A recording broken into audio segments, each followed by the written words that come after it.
పాపం రోజంతా చెమటోడ్చేలా కష్టపడ్డా కూలీలకు దక్కేది వందల్లోనే. కానీ ఇక్కడో ఇంటర్నేషనల్ కూలీ ఉన్నాడు. ఆయన పని చేస్తే ఆస్తులు రాసివ్వాల్సిందే. జీతం కోట్ల రూపాయలు ఇవ్వాలి. పని చేసినందుకు చేయించినందుకు ఇద్దరు కూడా రికార్డ్ స్థాయిలోనే తీసుకుంటున్నారు. ఇందుకు ఎవరా కాస్ట్లీ కూలీలు? వాళ్ళకి ఎందుకని అంత డిమాండ్?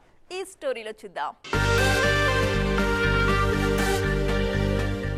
ఊరు కాదు, ఏకంగా ప్రపంచం మొత్తం మెచ్చిన పనివాడు కాబట్టి రజనీకాంత్కు ఈ రేంజ్ క్రేజ్ సొంతం. 73 ఏళ్ల వయసులోనూ సూపర్ స్టార్డంతో పిచ్చెక్కిస్తున్నారు సూపర్ స్టార్. ఇప్పటికీ వరుస సినిమాలు చేస్తూ రేసులో దూసుకుపోతున్నారు రజనీ. ప్రస్తుతం వెట్ అండ్ షూట్ పూర్తి చేసిన రజనీ త్వరలోనే కూలీ షూట్లో అడుగుపెట్టనున్నారు. జైలర్కు ముందు రజనీకాంత్ పని అయిపోయింది. ఇక ఆయన ఫామ్ లోకి రావడం కష్టమే అనుకున్నారు. కానీ ఒక్క సినిమాతో సీన్ అంతా మార్చేశారు సూపర్ స్టార్.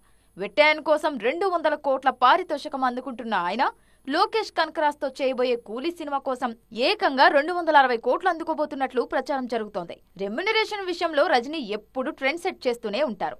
తాజాగా గోట్ కోసం విజయ్ 175 కోట్లు అందుకుంటున్నారు. ఇక నెక్స్ట్ సినిమా కోసం 250 కోట్లు కోట్ చేసినట్లు తెలుస్తోంది. దానికి 10 కోట్లు ఎక్కువే కూలీ కోసం చార్జ్ చేస్తున్నారు రజనీ. అలాగే లోకేష్ కనకరాజ్ సైతం 60 కోట్ల రెమ్యునరేషన్ అందుకుంటున్నారు. జూన్ 6 నుంచి కూలీ సెట్లో జాయిన్ కానున్నారు సూపర్ స్టార్.